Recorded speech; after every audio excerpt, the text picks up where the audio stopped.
धोबी रहता था। उसके पास कालू नाम का एक गधा था। कालू दिन भर बहुत मेहनत करता। इस मेहनत के बदले उसे पेट भर खाना भी नहीं मिल पाता था। ऐसा नहीं था कि धोबी जानबूझकर कालू को कम खाना खिलाता था। धोबी बहुत ही गरीब आदमी था और चाहने के बाद भी कालू को अच्छा खाना नहीं खिला पाता था। कम खाने के कारण कालू दिन प्रतिदिन पतला और कमजोर होता जा रहा था। कालू को भरपेट भोजन कराने का उपाय एक दिन धोबी ने सोच ही लिया।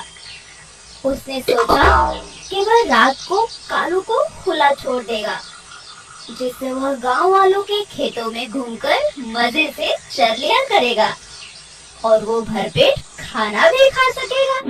एक रात को कालू जब खेत में घूम रहा था तो उसकी मुलाकात पप्पू नाम के सियार से हो गई। वो दोनों दोस्त मिलकर हर दिन गांव वालों के खेतों में जाकर कभी कद्दू खाते तो कभी हरी हरी सब्जियां तो कभी हरी हरी घास। दोनों दोस्त मिलकर खूब मस्ती करते और गांव वालों के खेतों में मौज उड़ाते। पप्पू, आज की चांदनी रात कितनी हसीन है। मेरा तो इस चांदनी रात में गाना गाने का बहुत मन कर रहा है। कालू की बात सुनकर पप्पू उछल पड़ा और बोला, पागल हो गए हो क्या तुम? आधी रात को खेत में ढेंचू ढेंचू करोगे तो खेत का मालिक तो आएगा ही। यह गाना गाने का ठीक वक्त नहीं है। क्यों ठीक वक्त नहीं है? अरे तुम्हारी बेसुरी आवाज सुनकर खेत का मालिक हाथ में मोटा डंडा लिए दौड़ता हुआ यहाँ आ जाएगा और हम दोनों को जमकर पीटेगा। अरे कुछ नहीं होगा यार, तुम तो फालतू में घबराते हो। तुम्हें पता है कि मेरी आवाज के कितने दीवाने हैं। बचपन में मेरे गाने की लोग बहुत तारीफ किया करते थे। पता नहीं कौन इसके गाने की तारीफ करता था, फिर भी वो डब्बू को समझाने की कोशिश करता है। कालू, तुम्हारी आवाज इतनी अच्छी नहीं है, मेरी बात मानो।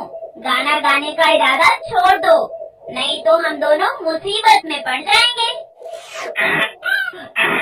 गाना गाने के बारे में तुम क्या जानते हो? मैं बहुत अच्छा गायक हूँ। आज तो मैं हर कीमत पर गा के रहूँगा।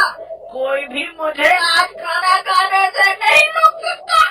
ठीक है, अगर तुम्हें गाने का इतना ही शौक है तो गाओ, लेकिन पहले मुझे यहाँ से जाने दो।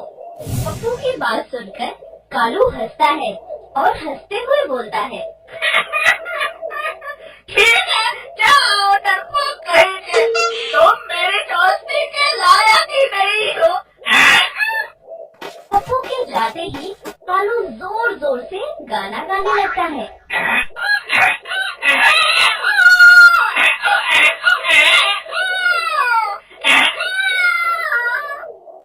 और फिर गधे की ढेंचू ढेंचू सुनकर खेत का मालिक मोटा डंडा लेकर भागता हुआ आता है और कालू को बुरी तरह से पीटता है। कालू बहुत चिल्लाता है और उसे बचाने के लिए कोई भी नहीं आता।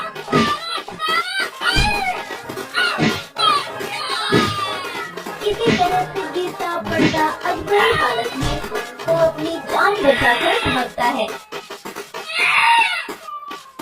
और खेत के बाहर उसे पप्पू मिलता है।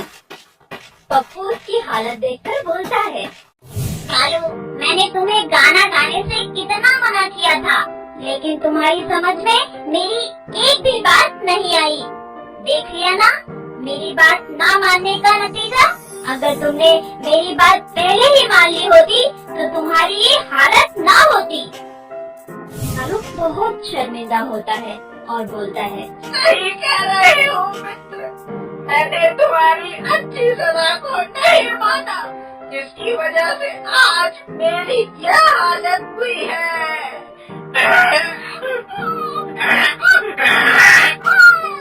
इस कहानी से हमें ये शिक्षा मिलती है कि अच्छी सलाह पर हमेशा ध्यान देना चाहिए। अगर आपको हमारे वीडियोस पसंद आ रहे हो तो इन्हें लाइक करें चैनल सब्सक्राइब करें और सबसे पहले हमारे वीडियोस देखने के लिए बेल आइकन दबाना ना भूलें।